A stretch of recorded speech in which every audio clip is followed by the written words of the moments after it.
Que a paz esteja com todos, bem-vindos ao Congregador. Hoje a gente vai mergulhar em um dos capítulos mais poderosos do Antigo Testamento, Deuteronômio, capítulo 4. É aqui que Moisés, já perto do fim de sua jornada, entrega uma mensagem, crucial sobre guardar a palavra de Deus, sobre o perigo da idolatria e sobre quem Deus realmente é. Vamos juntos entender por que essas palavras, ditas há tantos séculos, ainda falam tão alto aos nossos corações hoje. E logo de cara, o capítulo já começa com um mandamento que é a base de tudo. A instrução é direta, é clara. A palavra de Deus não é um rascunho para a gente ditar ou dar sugestão. Ela é completa, perfeita. O que se pede é obediência. Uma obediência que vem da certeza de que os caminhos de Deus são mais do que suficientes para nos guiar. E é muito importante a gente entender isso. Esse chamado para obedecer não é uma ordem fria de um tirano, é o conselho de um pai. Pensa no contexto, Moisés está se despedindo do povo, e o seu último grande apelo é para que eles escolham o caminho que leva à vida, a bênção. A obediência, nesse sentido, não é um peso, mas é a própria trilha para a vida que Deus sonhou para eles. E as consequências dessa escolha são mostradas de um jeito bem forte, sem rodeios. Olha só esse contraste. De um lado, a memória terrível do que aconteceu em Baal-Peor. Quem se voltou para a idolatria pereceu. Do outro lado, a promessa. Os que ficaram firmes com o Senhor estão vivos.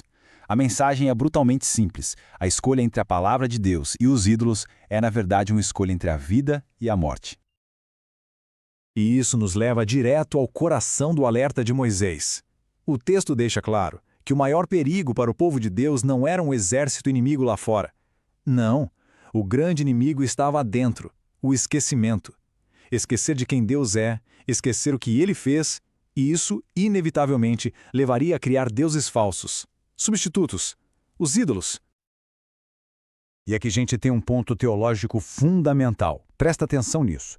Lá no Monte Horebe, o que o povo experimentou? Eles ouviram a voz de Deus, poderosa, vindo do meio do fogo. Mas, e o que eles não viram? Nenhuma forma, nenhuma imagem. A revelação de Deus foi pela palavra, não por uma imagem. E essa distinção é a chave para entender todo o resto.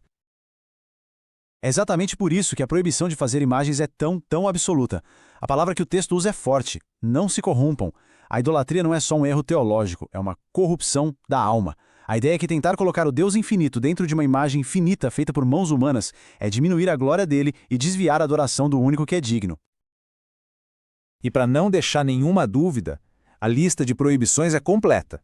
Não pode ser imagem de homem, nem de mulher, nem de animal da terra, nem de ave do céu, nem de algo que rasteja no chão, nem de peixe na água, nem mesmo do sol, da lua ou das estrelas. A mensagem é clara. Absolutamente nada que foi criado pode ser usado para representar o Criador. A proibição é total. E por que essa proibição tão séria? Por causa da própria natureza de Deus. Ele é descrito como o Deus zeloso. E esse zelo não é um ciúme humano, pequeno. É a paixão santa de um Deus que não divide sua glória com ninguém, com nada. A imagem de fogo consumidor reforça isso. Um poder santo que purifica o que é dele e consome tudo que se levanta contra a sua santidade. Então, se o grande perigo é esquecer, qual é o remédio? Qual é o antídoto para não cair na idolatria? É a memória, mas não uma memória passiva, guardada no fundo da mente. É uma memória ativa, é voltar sempre para a experiência real, poderosa, que o povo teve com Deus no Monte Santo.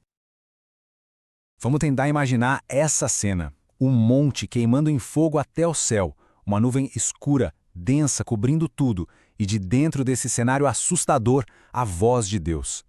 Foi uma experiência feita para gerar temor, reverência. Essa lembrança tão viva do poder de Deus deveria ser um escudo permanente contra a tentação de criar um Deus que se pode ver e tocar. E essa memória não é algo para ficar parada. Perceba os verbos de ação que o texto usa. Tenham cuidado, nunca se esqueçam, conservem na memória. E o passo final, talvez o mais importante, contem a filhos e netos. A fé é um legado. É algo que precisa ser passado adiante, de geração em geração com intenção. E o que estava no centro de toda essa memória? A aliança. E não era algo vago, abstrato. Tinha uma forma bem concreta. Os 10 mandamentos, escritos pelo próprio dedo de Deus em tábuas de pedra. Era o resumo do pacto, a constituição daquele povo, o testemunho eterno do que Deus esperava deles. Então, quando a gente junta todas essas peças, a voz sem forma, a aliança, a proibição de ídolos, o texto nos leva a uma conclusão inevitável. É o clímax de toda a conversa. É uma das maiores declarações de fé de todo o Antigo Testamento. É aí que Moisés lança uma pergunta no ar, quase como um desafio. Ele diz: parem e pensem. Olhem para a história, para os outros povos. Que outra nação ouviu a voz do Deus vivo falando diretamente do fogo e sobreviveu para contar a história? O ponto aqui é mostrar o quão única, o quão especial foi a experiência de Israel. E essa experiência única é confirmada por aquilo que só Deus fez. Nenhum outro Deus tirou um povo de dentro de outro com mão poderosa. Nenhum falou do céu de forma audível. Nenhum se revelou em meio a um grande fogo. Essas não são ações de um Deus local qualquer. São as marcas do Criador soberano do universo. E aqui está a verdade suprema, o ponto final de todo o raciocínio. Depois de todas as evidências, a única conclusão lógica é esta: o Senhor é Deus, em cima, nos céus, embaixo, na terra. Não existe outro. Ponto. Essa é a confissão de fé fundamental que nasce da memória e da experiência com o Deus vivo. E quando essa verdade se estabelece no coração, a escolha se torna clara. A teologia não é algo abstrato só para estudiosos, ela muda a vida.